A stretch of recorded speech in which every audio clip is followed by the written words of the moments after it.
A lot of times we hear about people defending drinking dairy and having cow's milk and dairy, and they defend it with the Vedas.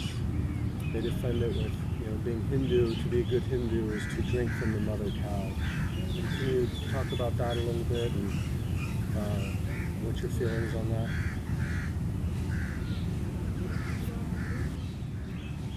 You see, if you have named the Vedas, what is the central teaching of all the Vedic literature? If you want to really know what the Vedic teaching is, you'll have to go to the Upanishads. The Upanishads are called Vedant, which means the summit, the climax of Ved.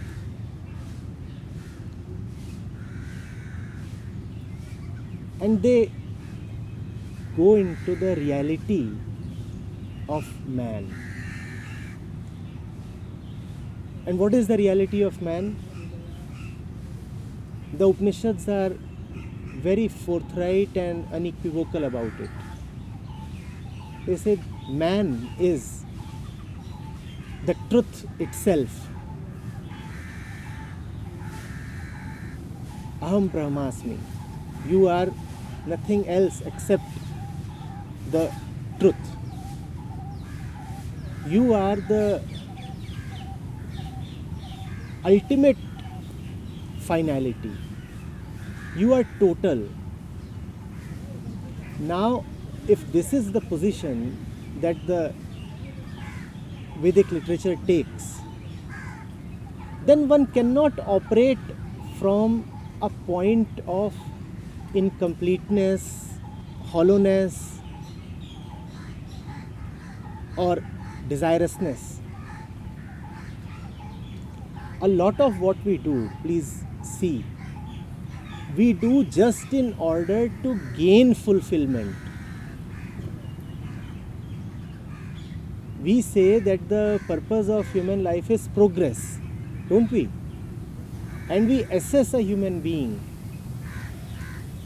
according to how much he has been able to progress and contribute to progress. And what is progress for us? Knowing more, collecting more. Knowing more, collecting more. I'm not trying to unnecessarily be simplistic. Please go into it. When you know more, when you collect more, is it something that happens only on the outside, or does it also affect your self-worth? When you know more, your self-worth rises. When you collect more, again your self-worth rises. The Upanishads say that your self-worth, that which you are, is anyway infinite. You are anyway total. Now go out and play. You are anyway perfect and complete. Now do whatever you want to do. But do it from a point of perfection. Do it from a point of completion. Do not do in order to gain something. Do not do in order to rise. Act as if you are already there, as if you are already complete. That is what the Vedas are all about. Now, around this center, a lot has been said. Just a whole lot.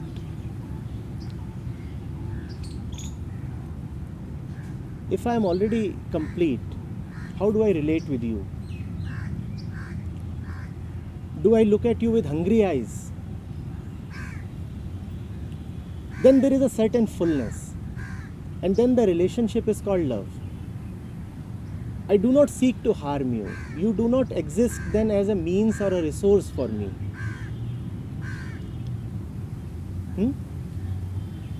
The cow you named.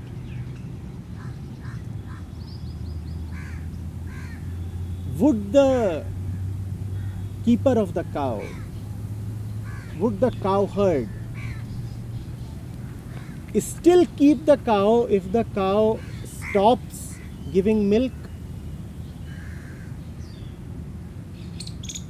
If the relationship is of love, then one does not really bother what the other one is supplying to him. I want to inquire into the relationship of the cattle keeper, the rearer of cattle, with his cattle. You call the cow as your cow. Your in what sense? Your in the sense of something close, lovable, intimate, or your in sense of possession. And these are two very, very different things. Calling this as my twig and calling God as my God are two very different expressions. When you say my cow, what do you mean? I dare say we mean something that can be milked. And the day it stops producing milk, the relationship is severed and off it goes to the butcher. The animal goes to the butcher. So any Hindu who would have ever understood the Ved cannot have a relationship like that with a cow or a buffalo or a goat or anything or anybody in the universe. It's direct, straightforward. To be a Hindu is to live in a pre-existing, everlasting, never exhausting completeness, totality. To be a Hindu is to be always at the summit. That is the essence and the teaching of the Upanishads. You are not even the son of God. You are God Himself. Now, will God's desires be contingent on a little animal? Will God say that if I cannot get the meat or the fur or the milk, then I feel bad and small? Do you see God chasing a dog to kill? Do you see God artificially inseminating a buffalo? And the Upanishads are saying, if you go into yourself, if you realize your true nature, you verily are nothing but God. So Hindu is bound to have a very, very harmonious relationship with existence. If at all he has understood what Hinduism is, and if at all he takes the Vedic literature as the foundation of Hinduism. The Hindu is bound to see nothing but godliness. A Hindu is someone who is total and therefore sees nothing but the total. For a Hindu, this dead tree is not just a dead tree. Because he looks from a center, a point of totality, this dead tree too represents nothing less than the totality to him. He cannot be disrespectful towards it. And that is why you find Hindus worshipping just about everything. Someone may come and start prostrating in front of this stone, this rock. Someone may worship the soil. You must have heard about the multitude of gods and goddesses. There is an entire family, a plethora. And one can keep adding to it. You are free. You can devise your own god. You like that flower, and that flower gives you a scent of something beyond the so-called normal human limitations. You are free to worship the flower. You can even raise a temple devoted to this flower. Now, how can then a Hindu go about with the butcher's knife in his hand? Also, to be a Hindu is to be totally surrendered to the total. The Hindu does not quite like anything that is small, little, petty. And if one is surrendered to the total, then there is a freedom from the responsibility of having to fend for oneself. Outwardly, yes, one goes and collects water and gets this and that and engages in the daily activities. But inwardly, he very well knows that the final obligation to take care of himself rests not upon himself but upon existence. He knows that he is one with the soil and the soil will take care of him. He knows that just as the plants, the animals all know from where to derive their sustenance, and that knowledge is not personal. That knowledge is not even man-made or animal-made. It is very intrinsic. The fish knows how to swim. And the ocean is there before the fish comes, and the ocean is there after the fish goes. Similarly, man arises out of the soil, arises out of the universe and goes back into it. Now, why then be responsible for or worry about basic things like food? They will come. Not that this is laziness, not that one does not do anything. One does do a few things. Even the fish has to swim and make its way and go to food wherever it sees it. But the fish does not have to be attached to the idea that it is responsible for its own upkeep. Then the fish lives according to its fish nature. Then the fish does not stock for tomorrow. What do you feel the true human nature is? I think we've gone away from true human nature. What do you feel true human nature is actualized? You see, as you spoke, I have to listen, and as I speak, you are listening. And that is happening effortlessly. This is human nature. To just know effortlessly. And if you look around, all is available. All that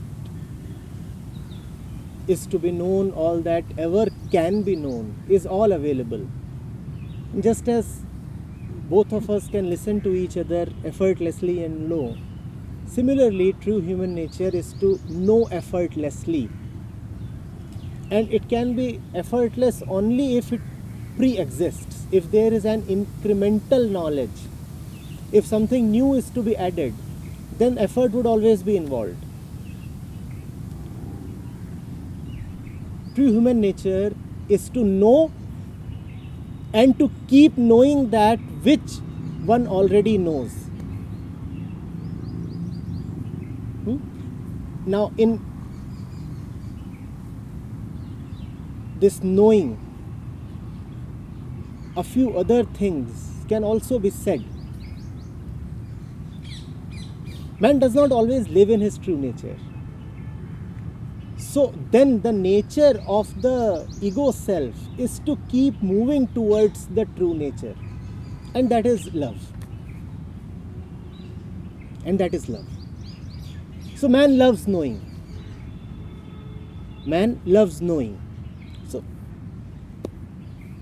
that knowing is total. To keep moving towards the total, and not to be limited to anything that is petty, small, anything that makes him feel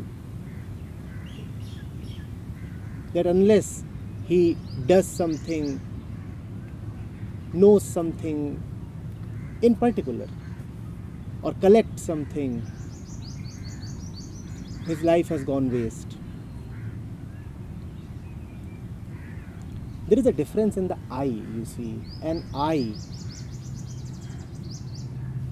that is contented looks at the universe in a very, very different way compared to an I that believes that hunger is its reality. Talking of the Upanishads, hunger might be what you feel, but contented is what you are. And this distinction is extremely important. Hunger might be what I feel, but contented is what I am. Even in the moment of my death, I am immortal. So death is what I experience, but immortal is what I am. That is human nature. To carry these two together. To carry these two together. And the experience of death only takes one to a realization of his immortality if one is deeply present to that experience, if one is close to that experience, not afraid of it. So you could say man has two natures, or you could simply say that man has only one nature. The second only exists to keep moving towards the first and end up dissolving in it. There is that in me which feels that I am little, which feels that I am powerless, which measures me by my dimensions and my collections and my knowledge. And there is that in me which knows no measurement, which knows no boundary, no logic, no intellect. The purpose of all that which is limited, which is measurable, is to keep moving towards and into the immeasurable. So ultimately there is just one nature, the infinite, the immense, immeasurable simply. Now you tell me, where is space in this vastness of human nature to engage oneself in trivialities like hunting, catching, killing and the stuff? One would rather play than kill. So, do you think that people misunderstood like what is written there because they talk about unity and union? So, and people still use the same scriptures to justify something else. So, do you think they misunderstood what is written there? It was not just misunderstanding, it was deliberate misinterpretation. Deliberate but not probably conscious, because we do not even know what sense we are making of what we are hearing, reading, looking at or eating. We operate from our centers. In the beginning itself I had said, if we are operating from a center of hunger and if we have become attached to it, then everything to us, outside of us, will relate to food. If I am a violent man, then everything that I read will relate to violence in some way or the other. In order to remain what I am, and the ego always seeks self-preservation, self-continuation. In order to remain what I am, I will read what I want to read.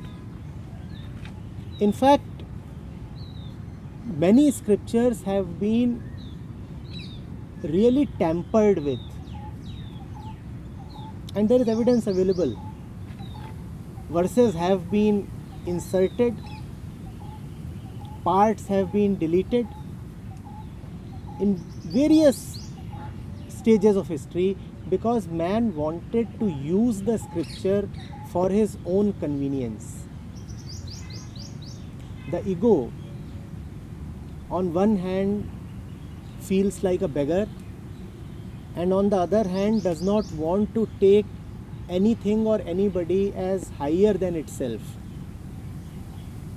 So the ego does not even take God or the prophet or the scripture as higher than itself. The ego says, all of them exist for my sake.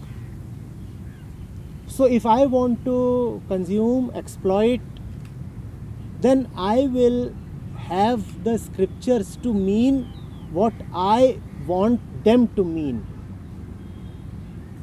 I pick up a book, and the book is not going to come and tell me how to decode it.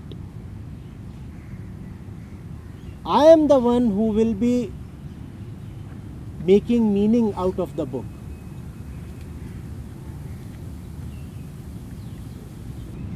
I have a question specifically because we hear this where it says specifically butter or milk and ghee is for health, and this is, the mother cow gave this to us she gave this to her. She's our mother. The only way to respect our mother cow is to take her offerings. This is, especially you hear ghee all the time. What do you feel about that or say about that? See, these are very basic things. And they mention the Vedas too a lot.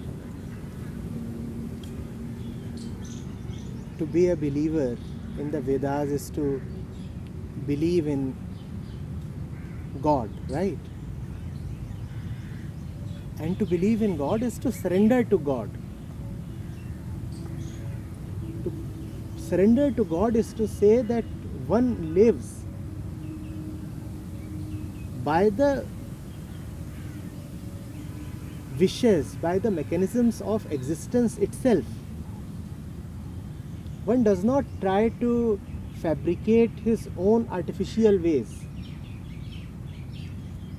Does the cow go and drink the camel's milk? If one is really being religious, then one has to live as per the wishes of nature. God has given you your own mother and her breast milk. Which species drinks the milk of some other species? And if you had really needed milk even at the age of 20 or 40, then that milk would have been made available to your mother's body. On one hand, you are saying that you are religious. On the other hand, you are claiming that God has not sufficiently provided for you. Now, what kind of religiosity is this? You are saying, God made a mistake. He gave milk to my mother's breasts only for 6 months, whereas I actually needed it for 60 years. So God has made a huge blunder. So now I will correct God's mistake by turning the cow into mother cow and milking her. If the God really wanted you to drink the cow's milk, then you would have been born out of a cow. Why not try that? Man is already so fond of all kinds of medical acrobatics. And if one is so fond of cow's milk, why not try this? Some kind of a scientific method of insemination whereby human babies are born from cows. And designer cows that can keep providing milk for the baby even when the baby is 60 years old. And actually, if you are 60-year-old and still surviving on milk and ghee and butter, then you are a baby. Mentally, you have not gone beyond 6 months. Do you see a mature lion still sucking on milk?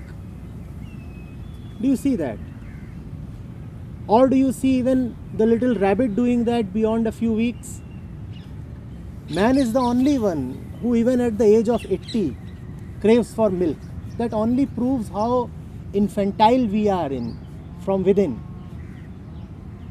The mind has not really been able to get rid of the mother's breast. Freud will have something to say about that. So milk, more milk. Of course, if you go into the psychology of it, you will only find sexual perversion there. Nothing else.